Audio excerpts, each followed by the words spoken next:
Ilang araw na lang ay 1 year anniversary ng community quarantine sa bansa. Salamat sa Lord, dumating na ang 2 klase ng bakuna na siyang tutulong para mapigilan ang pagdami ng virus sa ating bansa. Magandang umaga po sa inyong lahat. Mga kapatid ko kay Kristo, ang kanyang biyaya at kapayapaan ay sumainyong lahat. Para sa ating first Sunday ng Marso, our topic is how to pass our faith. Paano natin may papasa ang ating pananampalataya? At paano kaya, titignan natin, naisipan ninyo, anong alaala ang pwede ninyong iwan dito sa mundo kapag wala na kayo? Paano din malalaman na kayo nga ay naramdaman? At paano kayo mag-iiwan ng isang pagpapala? Pwedeng sumagot dito sa mga tanong ay yung papasahan ninyo. Sila man ay anak, magulang, kamag-anak, isama na natin ang kapitbahay, kaibigan, pati na rin mga kababayan. Sapagkat nais natin balikan yung ating last year theme for our 28th anniversary. March, April, May, June, July, August. Halos 6 months na lang, anniversary na naman ng church. And we are looking forward. Loobin ng Diyos sa anniversary natin. May ganito tayo kasi last year wala eh. Lord willing, baka next month magplano na ang leaders para sa preparation ng anniversary. Sino ba speaker natin? Ano ba ang magiging tema natin? Sapagkat ang tema natin, last year, be a willing witness in this time of pandemic. Hindi dapat mapigilan ng pandemic ang pagkalat ng pananampalataya sa Panginoong Hesus. Huwag lamang po magpabaya ang mga mananampalataya. Tayo muna ay manalangin.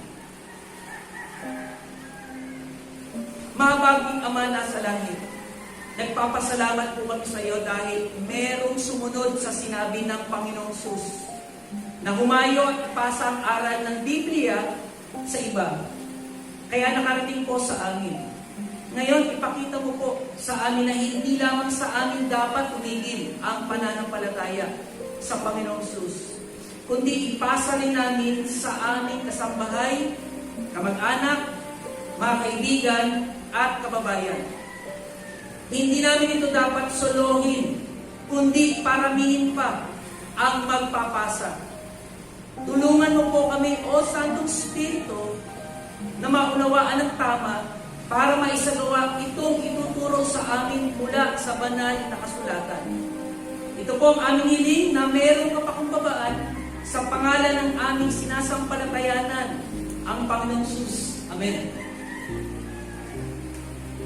Tayo po ay tumayo para sa pagbasa natin ng salita ng Diyos na siyang pagbabatayan po natin. Ito ay matatagpuan sa 2 Timoteo chapter 1 verse 3 hanggang 7. Kung meron kayong mga Biblia, sundan niyo po ako sa inyong mga hawak na Biblia. Kung wala naman, pwede kayong tumingin po sa harapan. Ganito po ang sabi.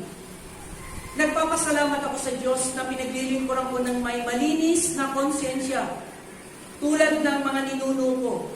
Nagpapasalamat ako sa Kanya sa tuwing inaalala kita sa panalangin ko araw at gabi. Naalala ko ang pag-iyak mo noong umalis ako. Kaya nasasabik akong makita ka para maging lubos ang kagalakan ko. Hindi ko makakalimutan ang tapat mong pananampalataya tulad ng iyong Lola Luisa at ang iyong inang si Eunice. At natitiyak kong nasa iyo rin ngayon.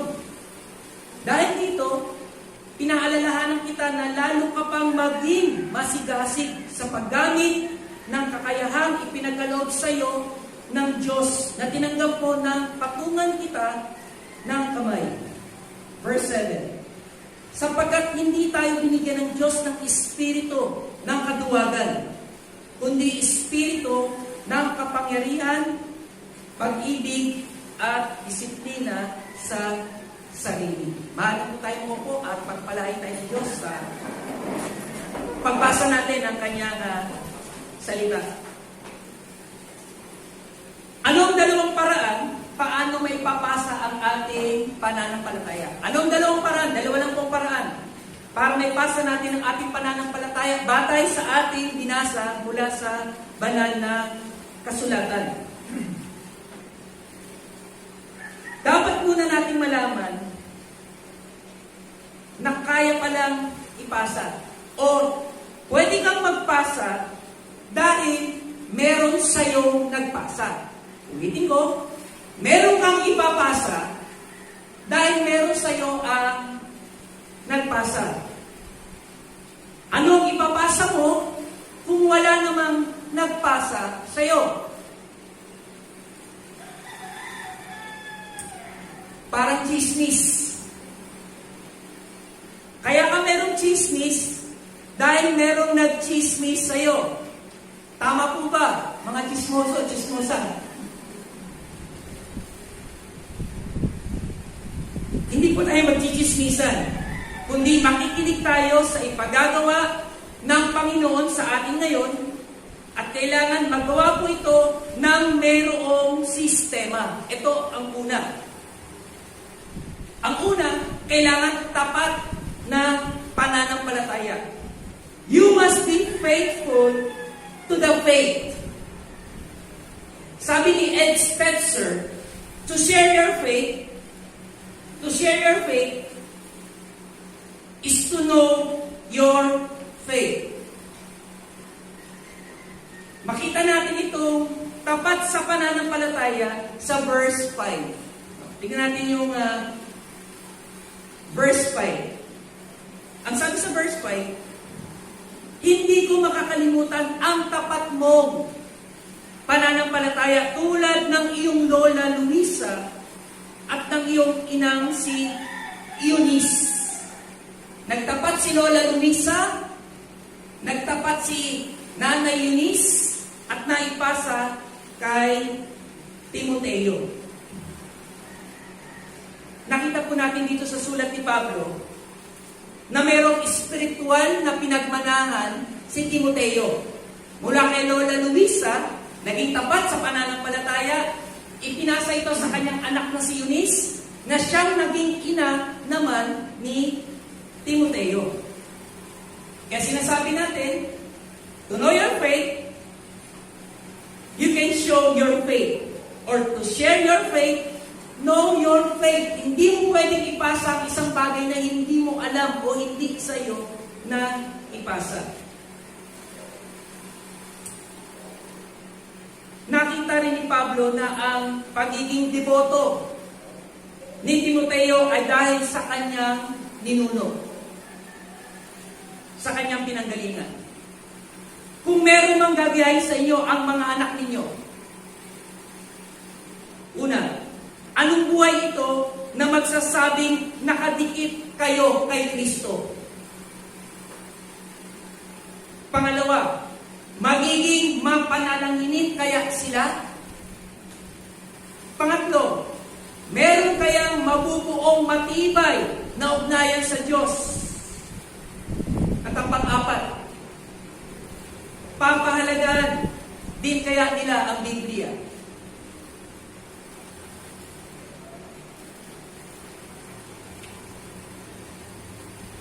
Tingnan yung larawan ito. Your child's behavior and attitude will depend on how you raise him or her. Home is the first school, and parents are the first teachers. dito, a picture with a deep message. Isang bata, tinutuksong isang bata, dinidilaan niya na ang dila ng bata ay nanggagaling sa ina. Ito ang namana ng bata sa kanyang magulang. Ito po ang natuklasan ko. Pakinggan niyo mga magulang. Meron at meron pala tayo na may papasa sa ating mga anak. Ang tanong lang ay ito, mabuti ba o masama? Pag-isipan natin. If we don't teach our children who God is, someone else will teach them everything that He isn't. Kung hindi mo na ituturo ngayon sa iyong anak, sa iyong kamag-anak, sa iyong kaibigan, sa iyong kababayan, kung sino ang Panginoon, merong magtuturo sa kanila ng iba. Hindi po natin inuutusan ang ating mga anak. Gawin mo ito, gawin mo yan. Pinanonood ng anak ang magulang. Kaya kung gusto ng magulang na maging makadiyos ang kanilang anak, dapat makita ang buhay ng isang makadiyos sa kanila.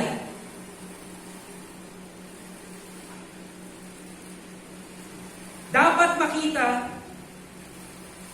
na nananalangin o dumadalo ng prayer meeting ang kanilang magulang.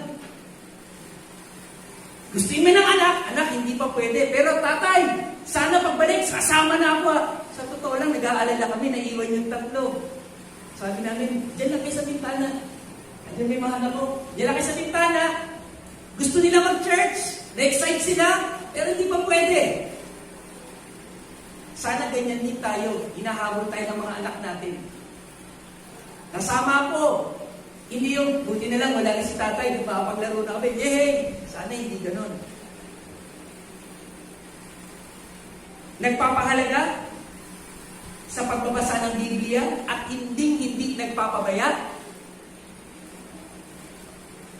Nagpapahalaga rin sa pagdalo kung may pagsamba at hindi kung ano-ano ang inuuna. Kung ang mga ito na sinabi ko ay makikita ng mga anak, yan din ang gagayahin nila. Sabi nga sa Kawikaan, chapter 22, verse 6, basahin ko po dito sa ang Biblia. Sanayin mo ang bata sa daan na dapat niyang lakaran. At kapag tumanda na siya, ay hindi niya ito tatalikuran. Madali pang turuan ng bata, nakikinig pa yan. Pero kapag matanda, mahihirapan na po tayo. Tapat na pananampalataya, yan ang unang ipapakita natin sa kanila.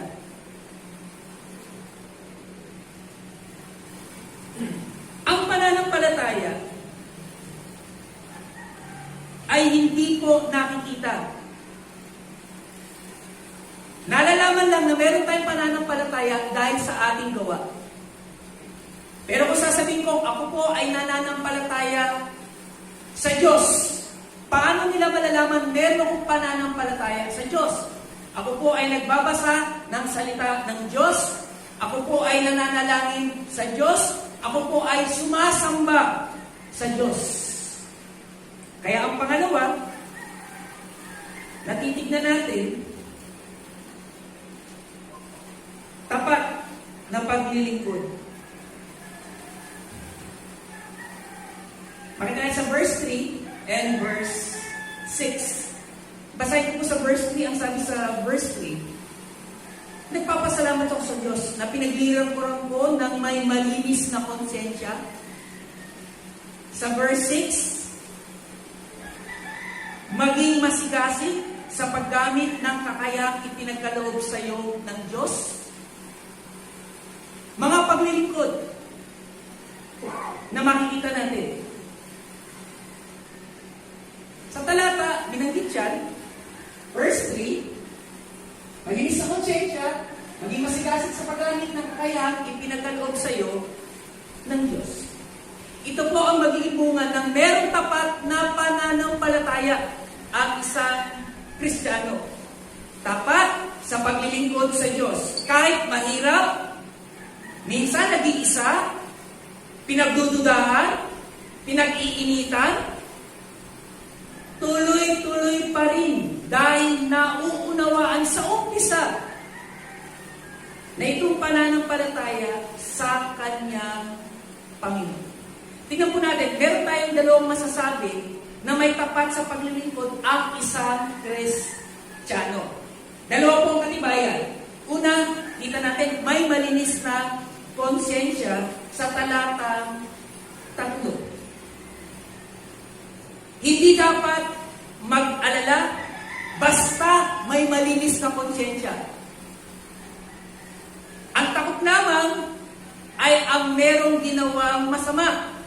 Kaya ang sabi ng Biblia, itong masama ay laging balisa. Nag-aalala, baka may uhuli, nag-aalala, baka may susugod, dahil may ginawang masama. Pero kapag tayo ay may malinis na konsensya, magagawa natin ito ng taas noo at hindi tayo mahihiya. Kung matapos mo maunawaan ang ginawang sakripisyo ng ating Panginoon para maligtas ka, itong paglilingkod na hindi mo na kinikwenta, ang dami ko ng pinaglingkod ang dami ko ng sakripisyo ito po ang magpapakita kapag hindi tayo nagkwenta na meron nga tayong malinis na konsensya. Dahil hindi naman talaga natin kayang bayaran ang ginawa ng ating Diyos para sa ating kaligtasan. Hindi po natin kaya yun. Yan po ay isang napakadakilang biyaya sa atin. Ang pangalawa ay ito, maging masigasig sa paggamit ng kakayahang ipinagkaloob. Sa talatang 6, nakita natin. Kanina, nag-usap kami ng lahat ng volunteers.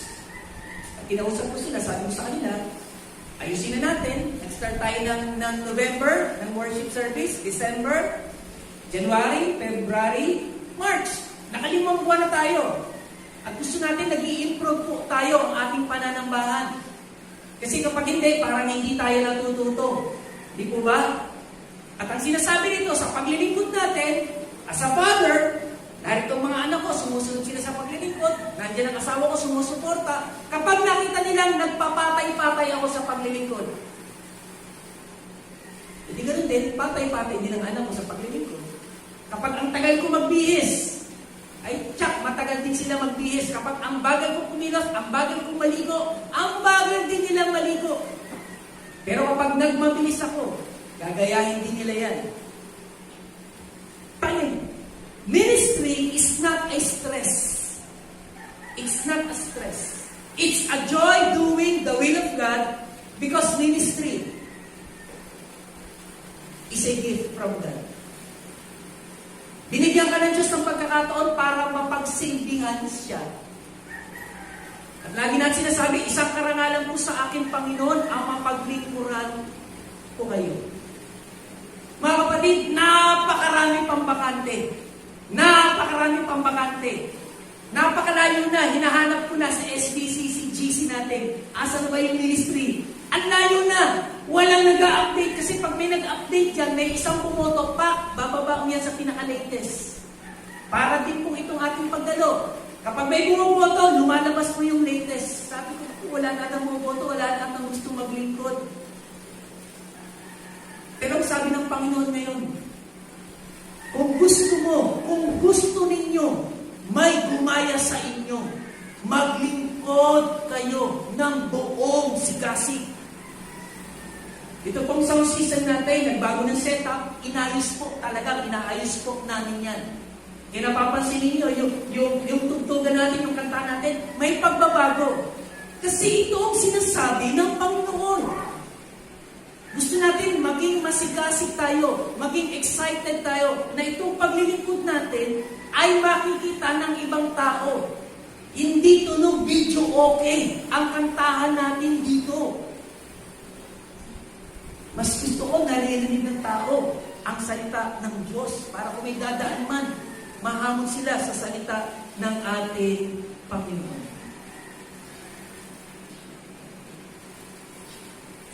Huwag po ninyong ipagkaila, mga kapatid, na gamitin lamang sa sariling kapakanan ang kaloob na ibinigay sa inyo ng Panginoon. Ibalik natin ng mayroong kagalakan at kasipagan. Kanina nanalangin si Kuya Philip. Galing po kami ng San Jose. At meron tayong mga kasama ngayon, salamat, mga bisita mula sa San Jose. Nagturo po kami ro kasama si Kuya Billy ng mga kananayan. At ang daming batang sumasali. Kaya hindi ko alam pa paano ako magtuturo. Kung pangbata ba o pangmatanda. Ngayon po, nagpapakumbaba ako sa inyo. At nananawagan. Kung meron mang nais tumulong para abutin natin ang mga bata. At kami mga matatanda naman ang magtuturo sa kanilang mga magulang. Magtulungan po tayo sa paglilingkod. Kung nais nating makarating, marami ang maligtas, madagdagan tayo, tumulong po kayo sa paglilingkod sa ating Panginoon. Walang magpapatuloy ng ating gagawin kung hindi natin ito ituturo o ipapasa sa iba. Maliban sa palagay mo na di ka na mamamatay. Okay lang yun. Pero, alam naman natin, isang araw mamamatay din po tayo. Mawawala din tayo rin sa mundo at aalis tayo dito. Tsaka isa pa. Kapag ang isang naglilingkod na matanda at siya pa rin ang naglilingkod, makinig kayo mabuti. Napaka-awkward na. Napaka-awkward na. Kapag ako, hindi po ako tatanda dito. Sa June, 52 na ako. Pag 60, sigurado, babay na ako. Pero ngayon, bumubuo, nagsasanay, nagtuturo ng mga taong papalit sa akin. Hindi po ako dito magre-retiro. Babalik po ako ng Maynila. Napaka-awkward kapag bago ako mag-retiro, wala pa rin papalit at aakit ako dito sa entablado. Tawagin natin ating tagapagsalita, aakit ako, ganito na ako maglakad. Napaka-awkward na. Buksan natin, mga kapatid, ang banal na. Kasi matanda na ako. Hanggang bata, magsanay na tayo para may papalit na. Para may papalit na. At mas maganda sana, bata, para mas mahaba pa ang buhay. Mas mahaba pa ang buhay na kanyang ipaglilingkod sa Panginoon. Kapag ayaw umalis ng matanda, baka ayaw umalis sa pwesto. Yan ang delikado.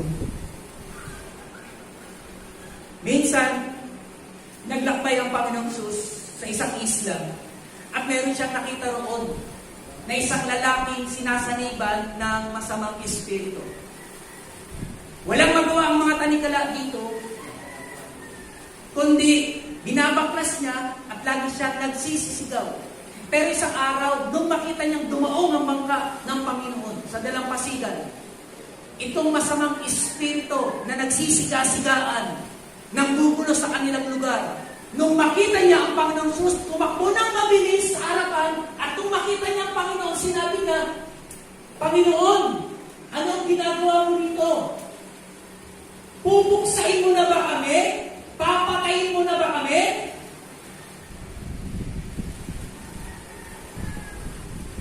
Kilala ng demonyo kung sino si Jesus. At ang sabi ni Jesus, lumayas ka. Lumayas ka sa taong yan. Gumaling itong lalaki. Marami nagulat. At ang sabi ng lalaki, Panginoon, Panginoon, isama mo na ako. Gusto kong sumama sa iyo. Pero ang sabi ng Panginoon, hindi kita isasama.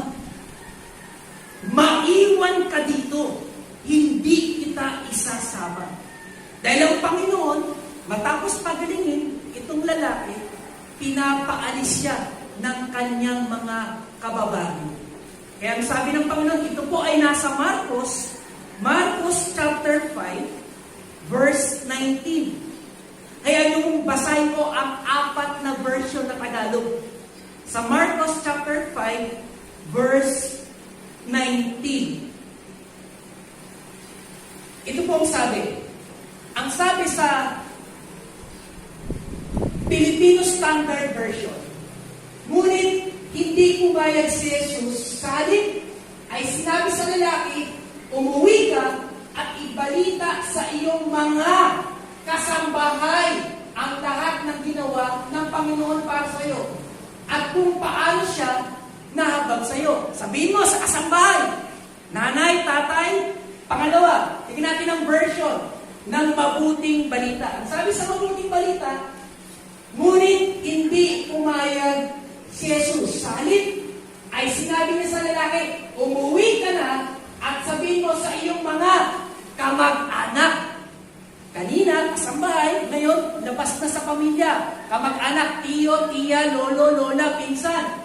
Yung pong sabi, na lahat na ginawa sa iyo. Tignan naman natin ang salita o ang Biblia. Ang Biblia. Sabi sa Biblia, ngunit bumangis siya ang Panginoon Jesus at sinabi sa kanya, umuwi ka sa iyong mga kaibigan. At ibalita mo sa kanila ang lahat ng ginawa ng Panginoon para sa iyo at kung paano kinaawan kanya. Salita ng buhay. Pakinggan natin ang salita ng buhay version. Ang sabi ko, subalit hindi bumalik si Jesus. Sinabi niya sa lalaki, umuwi ka sa iyong mga kababayan. At sabihin mo sa kanila ang tungkol sa dakilang bagay na ginawa sa iyo ng Panginoon at kung paano kinahabagan kanya. Para magkakaibang sinabi, no? Pero isa lang ang mensahe. Umuwi ka, sabihin mo sa kanila. Kung ikaw ay ulila na, pues wala na akong pamilya, sa kamag-anak. Kung wala ka ng kamag-anak, siguro naman may kaibigan ka. Kung wala ka namang kaibigan, nasaan ka ba? O yung mga kababayan mo na. Wala tayong dahilan para hindi natin sabihin. Wala tayong dahilan para hindi natin sabihin. Kailangan po natin sabihin ang ating pananampalataya sa kanila. Naalala niyo po ba yung Philippian jailer? Naalala niyo ba si Lydia na taga Thyatira? Naalala niyo ba si Cornelio na isang kapitan?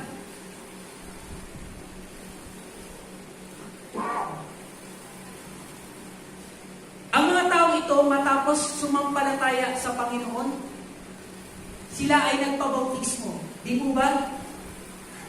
At pagkatapos, hindi lang sila.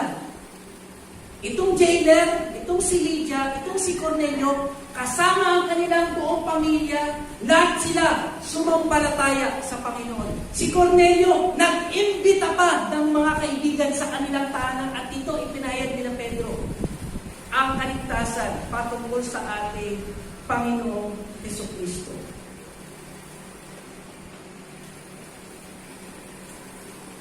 Nagsimula ang buhay Kristiyano sa kanila na kailangan ipasa rin nila sa kanilang pamilya at sa magiging anak pa upang magpatuloy ang kaligtasan ng Panginoon sa kanilang lahi. Nagsimula na sa tama, sana naman mga kapatid, huwag naman kaya ang magtapos sa mali. Naalala yung sinabi natin nung nakaraan. Kristiyano na ang tatay. Kristiyano na ang anak. Uy, salamat. Anong pangako? Sumampalataya ka sa Panginoon at maliligtas ang buong mong sambayan. Oh, thank you, Lord. Pero anong mensahe yun? How to pass our faith. Kailangan pala magpakita ko ng tapat na pananampalataya at paglilingkod sa Panginoon para sila ay makakita ng isang pagtuo.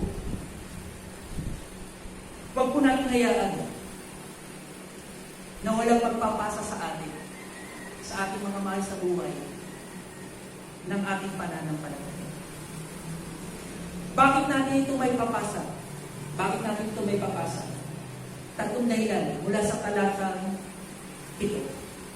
Una, tingnan sa talatang 7. Sabi sa talatang 7, sapagkat hindi tayo binigyan, listen, hindi tayo binigyan ng Diyos ang espiritu ng katuwagan. Ang ibinigay sa atin, espiritu ng kapangyarihan, pag-ibig at disiplina sa sarili. Yan yung tatlo.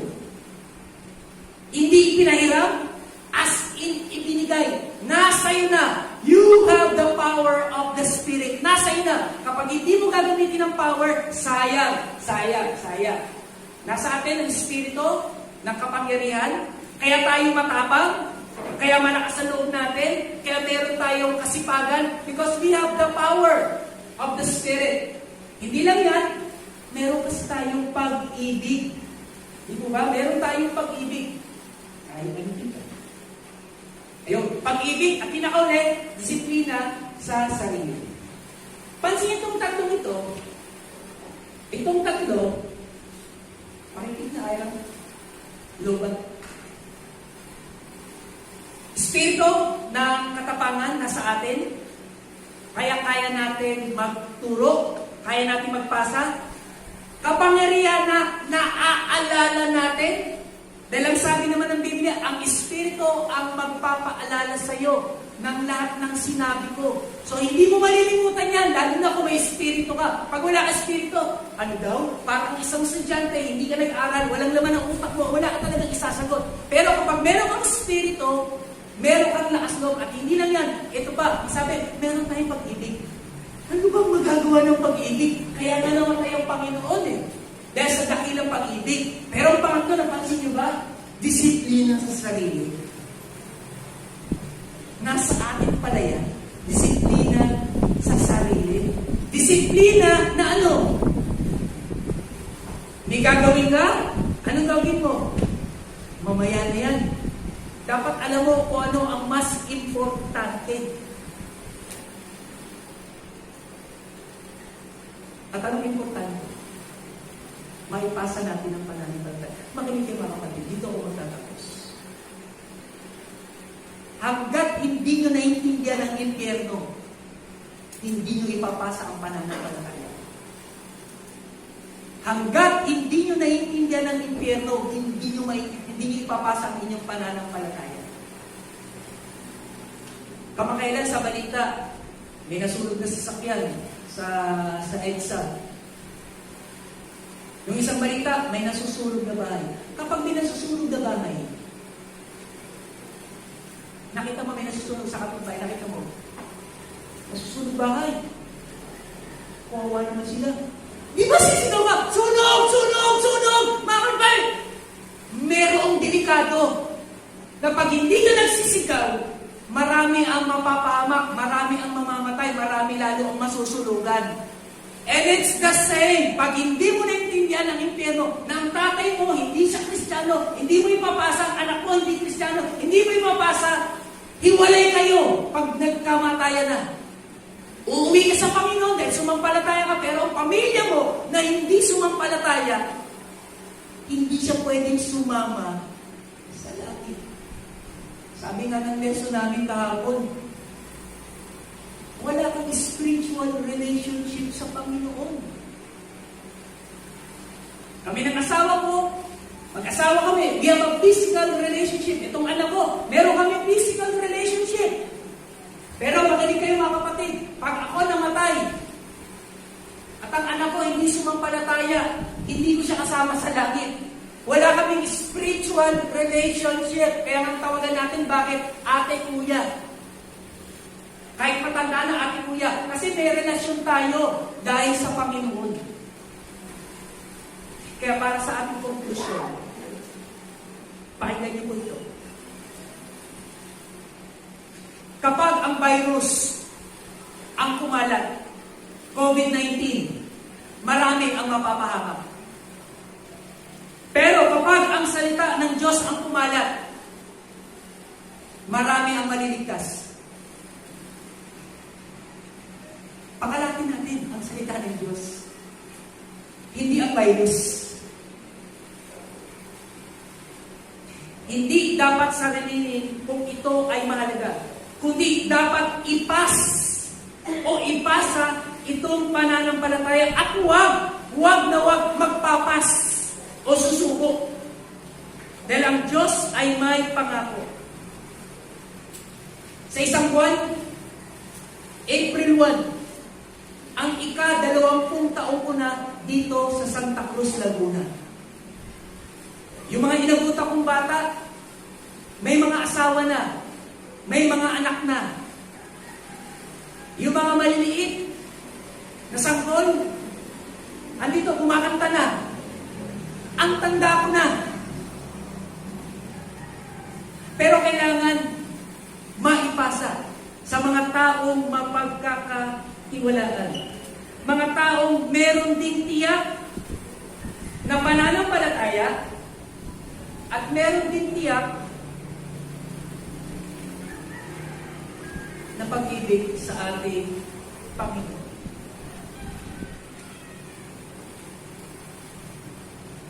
Sana mga kapatid, itong hamon sa umaga nito, hindi lang natin sarili.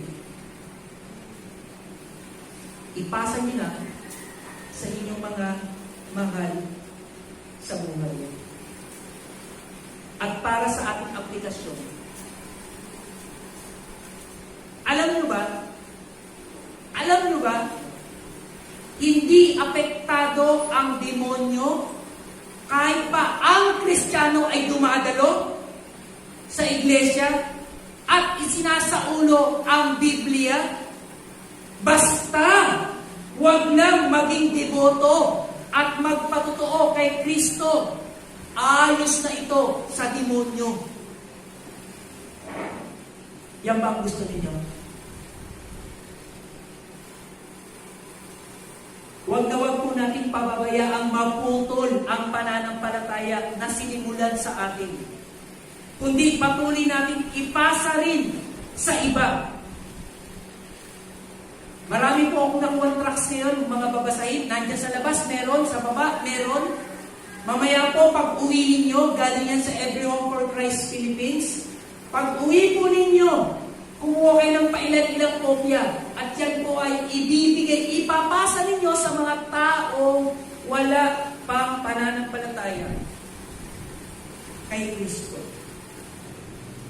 Sana po, mga kapatid ko kay Kristo, mga minamahal, sana roll out din tayo.